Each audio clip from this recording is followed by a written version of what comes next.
Welcome to Kohli Astrology. My name is astrologer R.S. Kohli. Let's talk about Astro Vastu. Astro Vastu होता क्या है?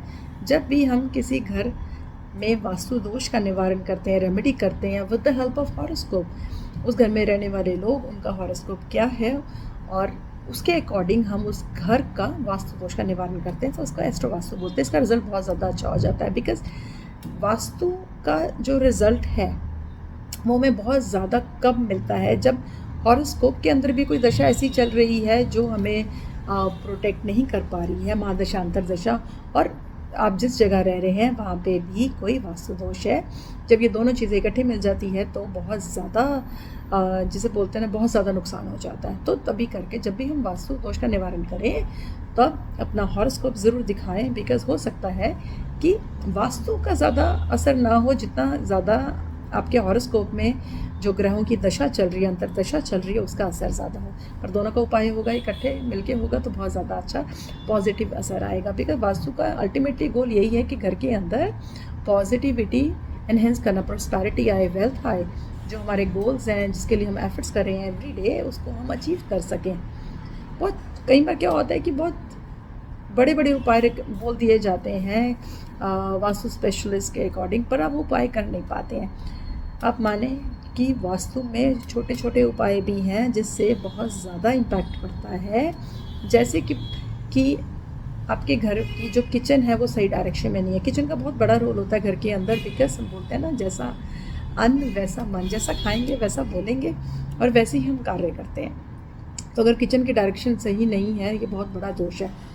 और आप kitchen की वॉल को ठीक नहीं कर सकते, किचन ऑलरेडी बन चुकी हुई है. मे बी अगर आप अपार्टमेंट में रहते हैं तो उसमें इन दैट केस तो आप कुछ भी ज़्यादा ठीक नहीं कर सकते. तो क्या किया जाए? सिंपल सी रेमेडी कर लीजिए. किचन का जो डोर है ना, वहाँ पे गणपति आइडल लगा लीजिए, उनकी रोज़ पूजा कीजिए, गणपति मंत्र का उच्चारण कीजिए. इससे क्या होगा, जो नेगेटिव एनर्जी है वो ख़त्म हो जाएगी और जो पॉजिटिव एनर्जी का जो फ्लो है ना, वो वहाँ पे गो थ्रू हो जाएगा, आना शुरू हो जाएगा, जिससे कोई भी जो नेगेटिव है, नेगेटिविटी चीज़ें हैं, नेगेटिव है जो चीज़ें हम कई बार बोल देते हैं कि किया कराया हुआ है, ये जो किया कराया होता है ना, सिंपल टर्म में सोचिए, ये नेगेटिविटी है जो आपको बढ़ने नहीं दे रही.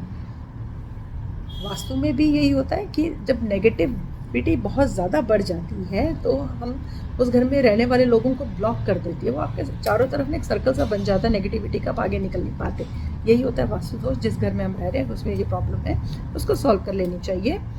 सेकेंडली, अगर बहुत ज़्यादा प्रॉब्लम है घर के अंदर, कुछ भी ठीक नहीं कर पा रहे हैं, तो एक क्या कीजिए, जहाँ जहाँ आपका वास्तु दोष है घर के अंदर, अगर आपको बैलेंस, एनर्जी बैलेंस का रूल पता है कि कहाँ पे अग्नि स्थान है, कहाँ पे अर्थ एलिमेंट है, फायर एलिमेंट है, वाटर एलिमेंट, अगर आपको पता है और वहाँ पे वो चीज़ें नहीं है, तो सिर्फ ये कीजिए कि पिरामिड्स को बाय कीजिए और जहाँ जहाँ प्रॉब्लम है वहाँ पे रख दीजिए. तो जब पिरामिड्स घर के अंदर रखे जाते हैं, वहाँ की जो नेगेटिव एनर्जी है ना, वो नलिफाई हो जाती है, उसका असर नहीं होता है.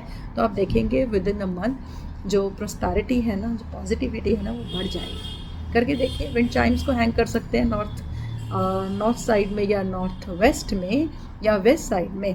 रॉड्स का कुछ काउंटेड हमें देखना पड़ता है कि हम कितनी रॉड्स उसमें होनी चाहिए. अगर आप वेस्ट साइड कर रहे हैं तो 7 रॉड्स होनी चाहिए, वो अच्छी मानी जाती है. नॉर्थ वेस्ट कर रहे हैं तो 6 भी चल जाएगी.